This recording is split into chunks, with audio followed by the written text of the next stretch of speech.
Alright friends, when the market is in a range, meaning we connect the peaks and lows together, we can see two horizontal lines, one acting as support and the other as resistance, with the candles moving between these two lines inside the channel.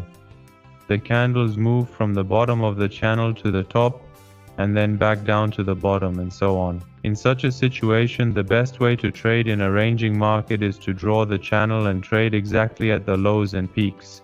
As you can see here, the candles reached the bottom of the channel and we could have opened a buy trade. Then they reached the top of the channel where a decline happened and the same pattern continues. We could have made several successful and reliable trades in this range. Now I'll wait to see if the candles reach the top or return to the bottom of the channel, and based on the candlestick patterns and psychology I explained in previous videos, I'll place a trade if the conditions are right so you can see the results.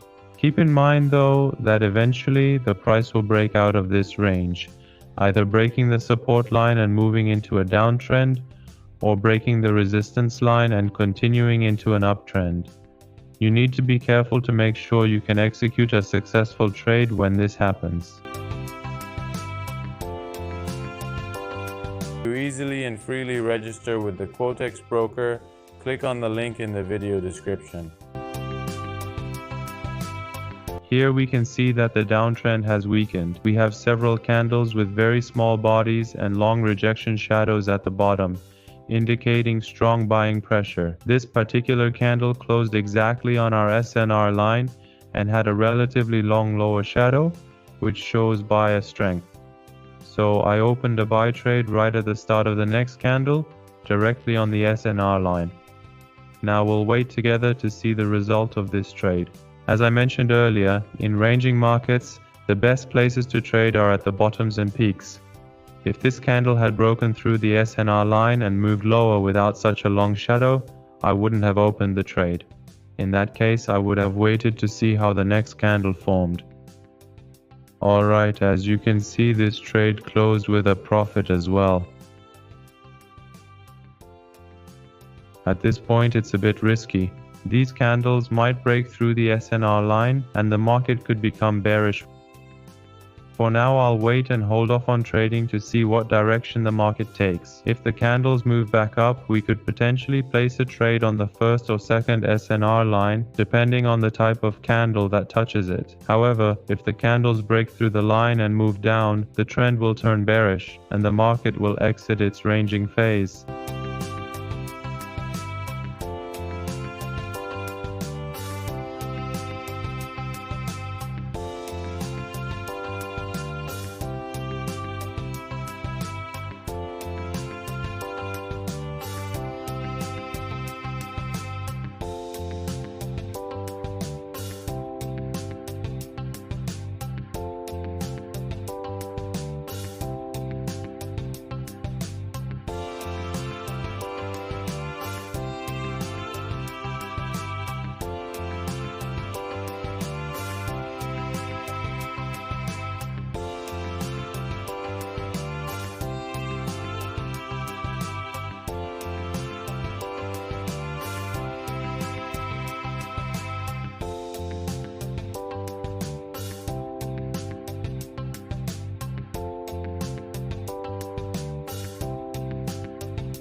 Alright friends, as you saw, even though my trade opened much higher than I would have liked, it still closed successfully and turned into a profit. You can see that the candles moved down from the top of the channel, reaching the bottom. Here we see several rejections and this candle shows a trend reversal. It has a long lower shadow, which touched our line and moved back up, indicating strong buying pressure. In this case, it would have been better to open the trade right when the candle touched the line at the bottom, but since it opened at the start of the next candle, it's still fine. As you saw, the trade successfully closed with a profit. Here again, we have to wait to see if this bottom line of our channel will be broken and the trend will be downward, or if it will return to canal roof.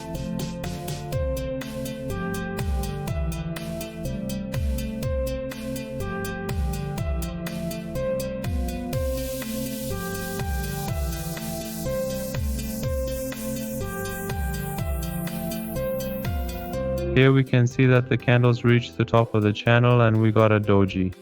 I opened the trade right at the start of the next candle, but a gap occurred, which caused the trade to open lower. This gap complicates things a bit. Ideally, after the doji finished, the next candle should have opened at the same level as the doji, but as we can see, it opened slightly lower. However, the trade still closed successfully. As you can see, the distance between the doji and the open point of the red candle was significant. When a gap like this happens, it's better to avoid trading immediately after. In this case, the gap occurred just as I clicked in the final second, and there wasn't much that could be done. Nonetheless, the trade ended successfully.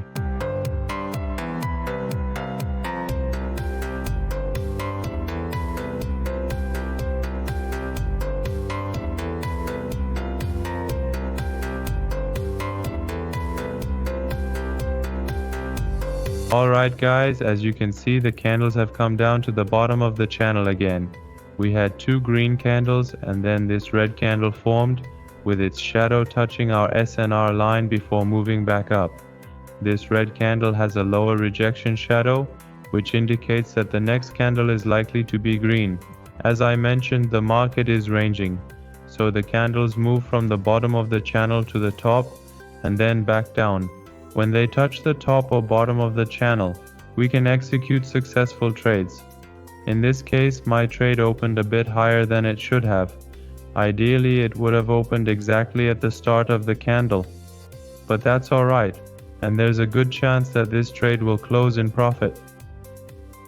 And yes, as you can see, this trade easily turned into a profit. However, it would have been better if the trade had opened exactly at the open point of this green candle. You can see that it went slightly higher. Alright friends, I hope you enjoyed watching this video. This is one of the simplest, most reliable and best methods for trading in ranging markets. Of course, in trending markets, we can also easily use this method to trade at SNR levels and make good profits.